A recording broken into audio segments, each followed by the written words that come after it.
Je m'appelle Delphine Panique, je suis autrice de BD.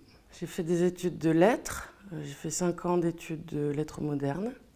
Et je me suis retrouvée un petit peu par hasard dans la bande dessinée. Enfin, au début, j'étais graphiste et puis petit à petit, je faisais des petites BD dans mon coin que j'ai commencé à mettre sur Internet. Et puis là, j'ai rencontré les éditeurs de Misma en fait, par Internet qui ont commencé à mettre des petits commentaires sur les BD que je postais.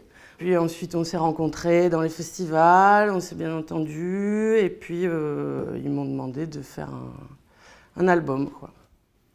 Toutes mes inspirations, enfin toutes non, mais beaucoup viennent de la littérature. Donc mon premier livre, Orlando, c'était une adaptation de Orlando de Virginia Woolf. Alors une adaptation très libre, mais quand même une adaptation. Et puis, suite à ça, oui, j'ai fait un album chez Les Requins-Marteaux qui est aussi très inspiré de l'Odyssée d'Homère. Ensuite, mon livre Le vol nocturne était aussi venu d'une lecture du Maître et Marguerite de Bulgakov. La question féministe, c'est très important dans mes albums, dès Orlando de toute façon, puisque l'histoire d'Orlando, c'est un homme qui se transforme en femme. Ensuite, en temps de guerre, où j'ai traité une situation de femme qui reste à l'arrière pendant la guerre. Je parlais d'une situation de guerre, mais sans montrer du tout ce qui se passe au front. Et donc oui, c'est quelque chose qui m'intéresse énormément. Ouais. Quand je travaille sur un sujet, je lis énormément de choses dans le sujet. Et en ce moment, en fait, je travaille sur ça va être un recueil d'histoires courtes, enfin de 22 pages chacune. Et donc j'essaie de voir comment on peut traiter une histoire courte, en faisant en sorte que ce soit quand même prenant, touchant, que ça dise quelque chose. Le livre que je lis en ce moment, le soir, avant de dormir, donc Lutz Bassmann, Black Village, donc encore un pseudonyme de Volodine.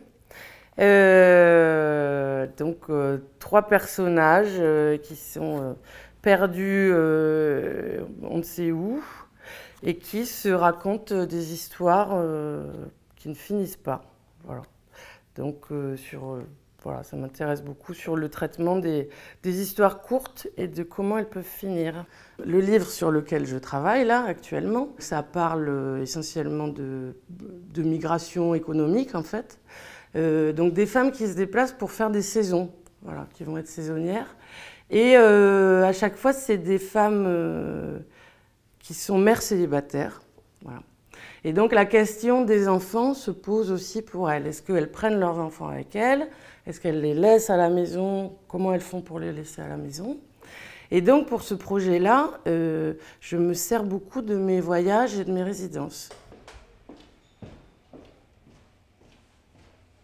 Je voudrais remercier Passaporta d'avoir accepté aussi, c'est dans ma thématique, que je vienne ici avec ma fille. C'est très rare les résidences qui acceptent qu'on vienne avec des enfants et je pense que pour la situation des femmes autrices, c'est très important.